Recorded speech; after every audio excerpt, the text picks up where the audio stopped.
Well, I wanted to accomplish two things. I mean, number one, if you're a Pimp C fan, a UGK fan, a hip hop fan, like you have to read this book, like just period. But even outside of that, I wanted it to be something where even if you've never heard of Pimp C, never listened to UGK, if you're totally disinterested in rap, it's still a great story that would interest you because it's really about him and his mom, you know, at its core. For people who don't know, you know, Mama C was not only his mother, obviously, but his manager and UGK's manager. So she was able to give me a whole lot of information, not only about his personal life and how he was just as Chad, but also the business side of things. And she had a lot of insight that, you know, nobody else would have had. So I think that at its core, the book is about their relationship, their dynamic, and kind of the dialogue between them. That's one thing that a lot of people told me that they enjoyed about the book, and that's my personal favorite part of the book is kind of the dialogue between them. So it's really a story about family, and they, you know, they kind of took over the world together. So I think anybody can relate to that part of it. You know, people have different opinions about it. I mean, I still like to have a physical copy of a book in my hand, you know, especially with this book has 150 pages of pictures. So just to even be able to look at the pictures in full color, because originally I'm a photographer is how I got started. So just to have the visual aspect of it, you know, that's something that I really enjoyed. I actually did the whole layout and everything, so I enjoyed kind of creating the visual side of it. But it's more convenient if you're traveling to have it on your phone. It's available for Kindle and iBooks.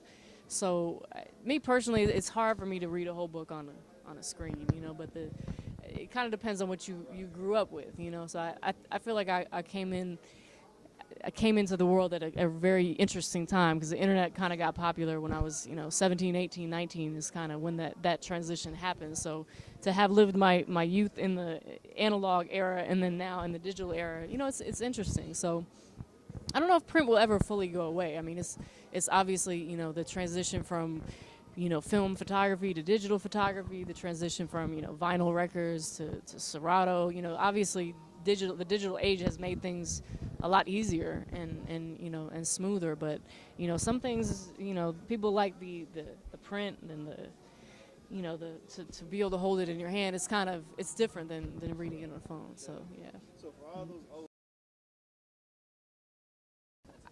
I'm not a big fan of the blog era, because I just feel like it's just a lot of recycled information, and nobody's really, you know, that in that type of environment, you don't really have time to, you know, research and come up with interesting material, because by the time you do all that, it's kind of old news. So I don't like just researching and reading, and like every single site has the same information. So I felt like there was a lot of people doing it, and I didn't really want to jump into that fray. And people who I know are bloggers.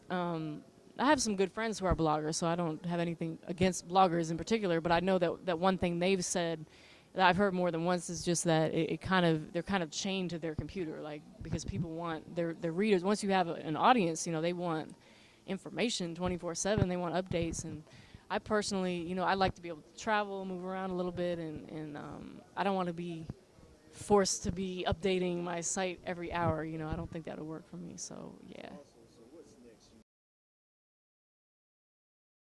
Oh man, you know, the magazine game is tough. I mean, I think that one of the things that always kept Ozone alive was that we had our own niche, and I've seen a lot of magazines come and go where they kind of try to appeal to everybody and be, you know, urban.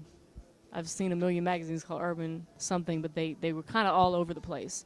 So as in terms of the like genres of music that they were covering, you know, the person who wants to read about Jason Derulo is probably not going to want to read about, you know, Young Thug or something. Like, you have to kind of have an audience in mind and know who you're speaking to. And so I think that people fail when they try to create media that's like aimed at just trying to catch everybody, because you're not going to get everybody interested. You know, you want to have a very specific audience in mind and speak to them and things that would interest them. And a lot of the folks that I've seen that had successful media outlets, like, were very specific in who they were targeting or who their readership was.